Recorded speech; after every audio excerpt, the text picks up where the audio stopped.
The Ja Morant saga finally ends with Ja Morant traded to the Portland Trailblazers for Jeremiah Grant and Chris Murray. So obviously off the court, issues and injuries have been a problem for Morant over the last few seasons, where he came into the league, took it by storm, and then the last 2-3 years it's gone downhill from there.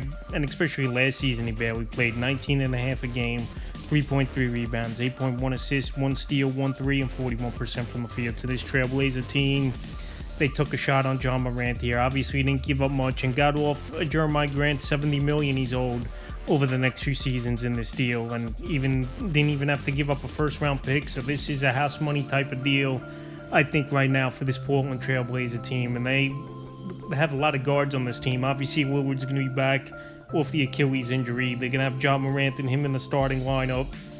Supposedly got Scoot Henderson, True Holiday, Shaedon Sharpe. So one of those guys are going to get traded, I believe, from this Portland Trailblazer team. But in terms of fantasy basketball, it's a decent fit, I think, for Ja Morant. Like I said, Portland, there's not going to be a lot of pressure over there. Dame Lillard, it's going to be his team, obviously, though, with him coming back after coming off the injury last season. So in terms of fantasy basketball, he's someone in the mid to late rounds I would take in my drafts as Ja Morant. Like I said, he hasn't been reliable over the last few seasons. Injuries have been a problem, and Memphis just wanted him out of town.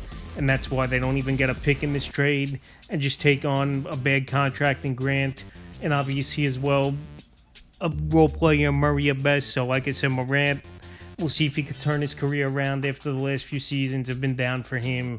And like I said, I think Portland's a decent spot for him to do it, instead of going to a big-time city like a Chicago or even a Brooklyn Nets or the Miami Heat. Let's say he goes here with this Portland Trailblazer team. Now the return, Jeremiah Grant, he's been banged up over the last couple seasons. He's a veteran, and it wouldn't be surprising to me if maybe they waive him sooner than later or flip him in another deal. Is this Memphis Grizzlies team, where they're in a total rebuild mode, trading Jaren Jackson last year at the deadline, obviously trading Ja Morant, and now they're bringing in Jeremiah Grant, which don't fit in with these young guys. And also they traded Bane last offseason. On the year last year, 18.6 points a game, 3.5 boards, 2.1 assists, 2.4 threes, and 45% from the field. So Grant could score the basketball. He could shoot that three ball. But like I said, he's been injury prone over the last couple seasons.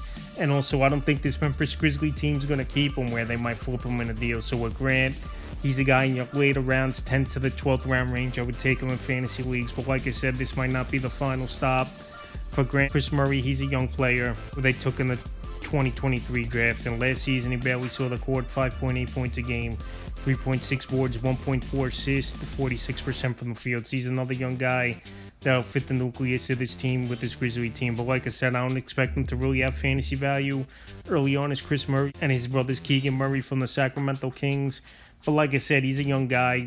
He was a former first-round pick, still time to develop with this young Memphis team. And obviously it's a full rebuild over the last few seasons. Morant now, Jaren Jackson, Desmond Bane, Dylan Brooks, all guys traded away in the last 2-3 seasons from this Memphis Grizzlies team. And like I said, no one wanted Ja Morant around the league, and Portland, I guess, had the best offer out there, where there were rumors Miami was in on him as well. But he lands here with the Portland Trailblazers. So Ja Morant, the saga finally ends after rumors over the last few seasons here of him getting traded, and then he ends up with the Portland Trailblazers, and we'll see if he can turn things around, help this Trailblazer team play with Lillard, and also fantasy owners enter in the 2026-27 season.